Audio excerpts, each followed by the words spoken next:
2013 August 3 தி Conjuring அப்படிங்கிற ஒரு பேய் படம் வெளியே வருது.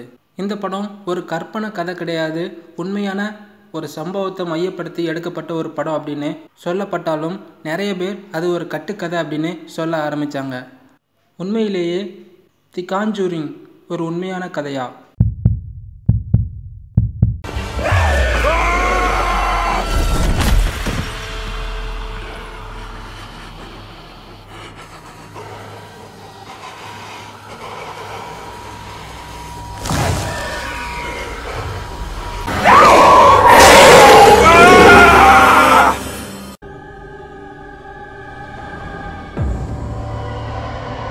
ஆயிரத்தி 1970 பெர்ரோன் ஃபேமிலி சிட்டியிலிருந்து வறுமை காரணமாக தன்னுடைய தோட்டத்து வீட்டுக்கு குடிபெயர்றாங்க.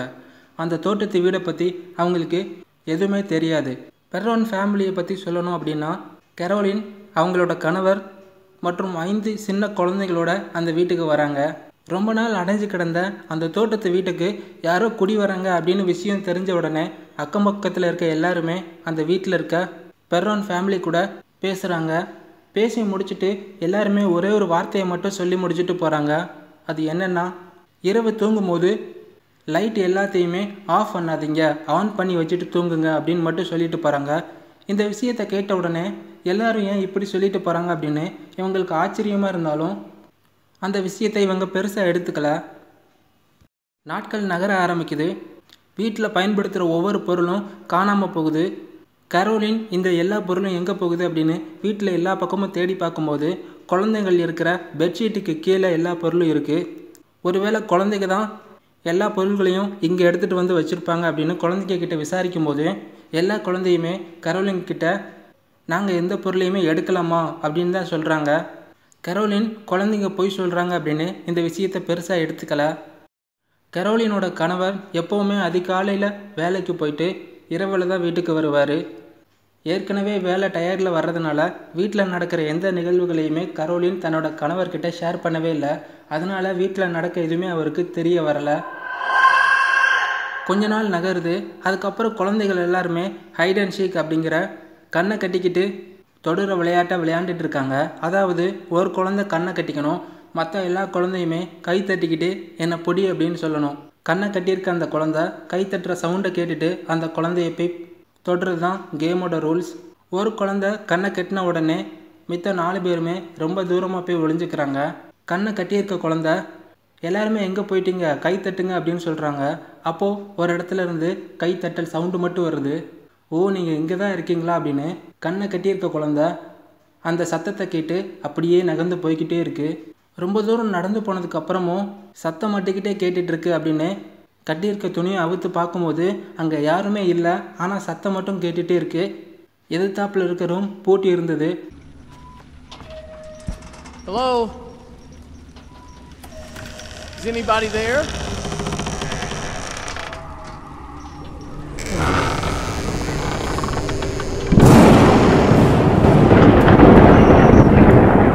அதை திறக்க போகும்போது மற்ற குழந்தைங்கள்லாம் வந்துட்டு, நாங்கள் எல்லாம் இங்கே இருக்கும்போது நீ அந்த ரூம் கிட்ட போய் என்ன பண்ணிகிட்டு இருக்க அப்படின்னு சொல்கிறாங்க. கண்ணை கட்டியிருக்க குழந்தை இங்கேருந்து தான் சத்தம் வந்தது அப்படின்னு சொல்லி பார்க்கும்போது யாருமே கேட்கல, அங்கே யாருமே ஒளியலை, நாங்கள் 4 பேருமே இங்கே தான் இருக்கோம் அப்படின்னு சொல்லி அந்த குழந்தைய அந்த ரூமை திறக்க விடாமல் தள்ளி கூட்டிகிட்டு வந்துடுறாங்க. அடுத்த நாள் கரோலின் தான் துவைச்ச துணி எல்லாத்தையுமே வீட்டுக்கு வெளியில் காய போட்டுட்ருக்க நேரம் வீட்டு மாடியில் ஏதோ கயிறு தொங்குற மாதிரி பார்க்குறாங்க. அதை கவனிக்காத மாதிரி பக்கத்தில் இருக்க துணியை காயப்படும் போது திடீர்னு அந்த கயரில் யாரோ தூக்கில் தொங்குற மாதிரி ஒரு உருவம் தெரிய வருது. அதை பார்த்து கொலை நடுங்கி போய் அப்படி திரும்பிடுறாங்க. உடம்பெல்லாம் வேர்த்து விறுவிறுக்க மறுபடியும் மெதுவாக அப்படி திரும்பி பார்க்கும்போது அந்த கயரில் யாருமே இல்லை. அங்கே கயர் இருந்த அடையாளமே இல்லாமல் இருக்குது. இதை பார்த்த உடனே துணி காயப்படாமல் பயந்து போய் வீட்டுக்குள்ளே ஓடி போயிடுறாங்க. அன்று இரவு கரோலினோட கணவர் வர லேட் ஆகுது. அதனால் குழந்தைகள் எல்லாத்தையுமே தூங்க வச்சுட்டு இவங்க பெட்ஷீட்டில் வந்து தூங்கிட்டு இருக்க நேரம் கொஞ்ச நேரத்திலேயே இவங்களுக்கு எதிர்த்தாப்புல கொடூரமான ஒரு உருவத்தில் ஒரு பெண்ணோட உருவம் வந்து நிற்குது. கரோலின் மிரண்டு போய் பேசக்கூட முடியாமல் அந்த உருவத்தையே பார்த்துட்டு நிற்கிறாங்க. கொஞ்ச நேரத்திலே அந்த உருவம் தன்னோட கையை நீட்டி வாசலை காட்டி இங்கேருந்து போ அப்படின்னு சொல்லிட்டு மறைஞ்சு போகுது. கரோலின் எதுவுமே புரியாமல் மறுநாள் அக்கம் பக்கத்தில் போய் விசாரித்து பார்க்குறாங்க. வீட்டில் இந்த மாதிரி அமானுஷ்ய நிகழ்வு நடந்துக்கிட்டே இருக்குது, அதுக்கு என்ன காரணம் அப்படின்னு. அதுக்கப்புறம் தான் கரோலினுக்கு தெரிய வருது, இந்த வீட்டில் இதுக்கு முன்னாடி குடியிருந்த 7-8 குடும்பம் ஒவ்வொருத்தருமே கொடூரமான முறையில் இறந்துருக்காங்க அப்படின்னு. ஒரு குடும்பம் வீட்டு பக்கத்தில் இருக்க ஏரியில் இறந்து போயிருக்காங்க. ஒரு குடும்பத்தில் இருந்த ஒரு பொண்ணு வீட்டு மாடியிலே தூக்கு போட்டு இறந்து போயிருக்கா. இதெல்லாம் கேட்ட கரோலினுக்கு எதுவுமே புரியலை. அப்போது நம்ம இருக்க வீட்டில் ஆவிகள் நடமாட்டம் இருக்குது, அந்த ஆவிகள் தான் நம்மளை தங்க விடாமல் வீட்டை விட்டு வெளியே போகணும்னு சொல்லுது அப்படிங்கிறத புரிஞ்சுக்கிறாங்க. ஆனாலும் பெர்ரோன் ஃபேமிலியால் இந்த வீட்டை விட்டு வெளியே போக முடியாது, கையில் காசு கிடையாது, ஏற்கனவே சிட்டு வாழ்க்கையை விட்டுட்டு தான் தோட்டத்து வீட்டுக்கு வந்திருக்காங்க. அதனால் இந்த வீட்டையும் விட்டால் வேறு வசிப்பிடம் கிடையாது அப்படிங்கிறதுனால இந்த வீட்டில் இருக்க வேண்டிய சூழ்நிலைக்கு தள்ளப்படுறாங்க. வீட்டில் இருக்க தீய சக்தியை வெளியே விரட்டுறதுக்கு கரோலினுக்கு இருந்த ஒரே ஒரு வாய்ப்பு எர்ட் அவங்கள கூப்பிடுறது மட்டும்தான். எர்ட் இதுக்கு முன்னாடி போலீஸ் வேலையில் வேலை பார்த்து அதுக்கப்புறம் ஆவிகளை பற்றி ஆராய்ச்சி பண்ணுறதுல பேர் வாங்கினவர். அவரோட மனைவி தான் லொரைன். ஆவிகள் கூட பேசக்கூடியவங்க. அவங்க 2 பேரையும் கூப்பிட்டு வீட்டில் நடக்க எல்லா அமானுஷ்ய சக்தியை பற்றியுமே சொல்ல ஆரம்பிக்கிறாங்க. அவங்களும் சரி அப்படின்னு அந்த வீட்டுக்கு வராங்க. அந்த 2 பேருமே தோட்டத்து வீட்டுக்குள்ளே கால் எடுத்து வைக்கும் போதே அவங்களுக்கு ஒரு உணர்வு தோன்ற ஆரம்பிக்குது, இந்த வீட்டில் ஏதோ ஒரு தீய சக்தி இருக்குது அப்படின்னு. ஆனால் அந்த தீய சக்தி யார், அந்த தீய சக்தியோட கதை என்ன, அங்கு வாழ்ந்தவங்கள பற்றியும் அந்த தீய சக்தி யார் உடம்புல இருக்குது அப்படிங்கிறத பற்றியும் தெரிஞ்சுக்க ஆசைப்பட்றாங்க. அதனால் வீட்டில் இருக்க 5 குழந்தைகிட்டையும் பேச ஆரம்பிக்கிறாங்க. அந்த 5 குழந்தையுமே நடந்ததை சொன்னாலும் அவங்க நார்மலாக தான் இருக்காங்க. அதுக்கப்புறம் ஊர் மக்கள்கிட்ட விசாரிக்க ஆரம்பிக்கிறாங்க. அப்படி விசாரிக்கும் போது தான் அந்த ஆவி யார் அப்படின்னு இவங்களுக்கு தெரிய வருது. அப்படி விசாரிக்கும் போது எல்லாருமே சொன்ன ஒரு பேர் பக்சிபா.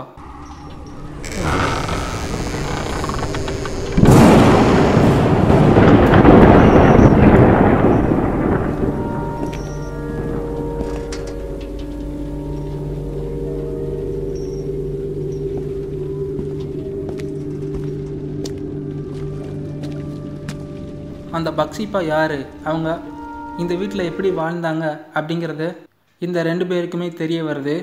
பக்சிபாவுக்கு 4 குழந்தைங்க. அந்த 4 குழந்தைங்களோட பக்சிபா இந்த வீட்டில் வாழ்ந்து வந்திருக்காங்க.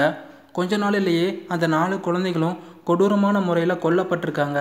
அதை எல்லாமே நேரில் பார்த்த பக்சிபா அந்த இடத்துலையே பைத்தியமாயிருக்காங்க. பைத்தியமாக அந்த வீட்டில், இந்த வீட்டுக்கு நான் மட்டும்தான் மகாராணி, வேறு யாரையுமே நான் உரிமை கொண்டாட விட மாட்டேன், இந்த வீட்டுக்குள்ளே யாரும் வரவிட மாட்டேன் அப்படின்னு பைத்தியமாகவே அந்த வீட்டில் வாழ்ந்து பைத்தியமாகவே செத்து போயிருக்காங்க ஒரு சோபாவில் உட்காந்து. அந்த பக்சிபாவோட ஆவி தான் அந்த வீட்டில் சுற்றிக்கிட்டு இருக்கதா இவங்க 2 பேருக்கும் தெரிய வருது. உடனே எர்ட் மற்றும் லொரைன் பக்சிபா கூட எப்படி பேச ஆரம்பிக்கலாம் அப்படிங்கிற முயற்சியில் இறங்குறாங்க. வீட்டில் ஒரே ஒரு ரூம் மட்டும் திறக்கப்படாமல் இருக்குது. அந்த ரூமை திறந்து பார்க்கும்போது அதில் ஒரு ரகசிய அறை போகிறத எர்ட் பார்க்குறாரு. அந்த ரூமில் போக முயற்சி பண்ணும்போது தன்னை யாரோ பின்தொடர்ந்து வர்றதை எர்ட்டால் உணர முடியுது. இருந்தாலும் அந்த குறுகிய குகை வழியாக போகும்போது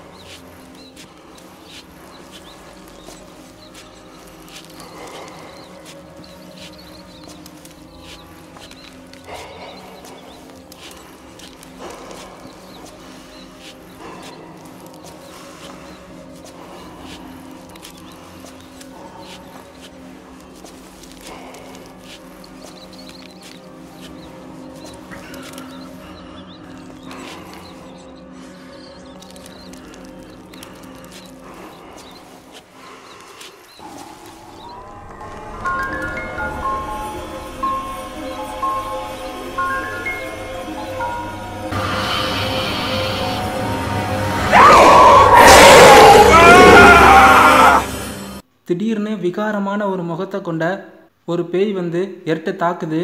அந்த பேய் வேறு யாரும் இல்லை, 5 குழந்தைகளோட அம்மா கரோலின் உடம்புல தான் அந்த பேய் புகுந்திருக்கு அப்படிங்கிறத எர்ட் மட்டும் கரோலினால் புரிஞ்சிக்க முடியுது. அதனால் வீட்டில் இருக்க எல்லா குழந்தையுமே ஒரு ரூமில் உட்கார வச்சுட்டு கரோலினை மட்டும் வீட்டுக்கு அடியில் இருக்க பாதாள அறையில் ஒரு சேரில் உட்கார வச்சு கட்டி போடுறாங்க. கொஞ்ச நேரத்திலேயே கரோலின் உடம்புல இருக்க பக்சிபாவோட ஆவி பேச ஆரம்பிக்குது. இந்த வீட்டில் யாருமே இருக்கக்கூடாது, இந்த வீட்டில் நான் மட்டும்தான் மகாராணி, மற்ற யார் இருந்தாலும் அவங்க உடம்புல நான் புகுந்து அந்த உடம்பை அழிச்சிருவேன். இப்போ இந்த வீட்டில் இருந்து நீங்கள் போகலை அப்படின்னா நான் இருக்கிற கரோலின் இப்போ செத்து போயிடுவா அப்படின்னு சொல்லி பேய் மிரட்ட ஆரம்பிக்குது. மிரட்டினதோட மட்டும் இல்லாமல் அந்த சேர் அப்படியே அந்த இடத்துல மிதக்க ஆரம்பிக்குது. கொஞ்ச நேரத்திலேயே பக்ஸிபாவில் இருந்து கரோலின் சுயநினைவுக்கு வராங்க. சுயநினைவுக்கு வந்த கரோலின் கிட்ட எர்ட் மற்றும் லொரைன், இனிமேல் இந்த வீட்டில் நீங்கள் இருக்காதீங்க, பேய் இருக்கா இல்லையான்னு கண்டுபிடிக்கிற வேலை மட்டும் தான் எங்களுடையது. நீங்கள் பேயை ஓட்டணும் அப்படின்னா கண்டிப்பாக நீங்கள் பாதிரியாரை போய் சந்திக்கணும் அப்படின்னு சொல்லிட்டு அங்கேருந்து கிளம்பி போகிறாங்க.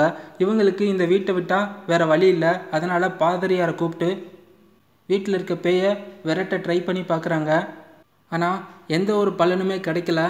கரோலின் பக்ஸிபாவோட ஆவி புகுந்ததுனால அவங்களுக்கும் பைத்தியம் பிடிக்க ஆரம்பிக்குது. அது வேறு வழி இல்லாமல் அந்த வீட்டை காலி பண்ணி வேற ஒரு வீட்டுக்கு போகிறாங்க. என்னமோ அந்த வீடு பல அமானுஷ்யங்களை உள்ளடக்கி யாருமே வாழாமல் பாலடைஞ்சு அங்கேயே இருக்குது. பக்ஸிபா அந்த வீட்டு மகாராணியாக அந்த வீட்டில் ஆவியாக வாழ்ந்து வந்துட்டே இருக்காங்க.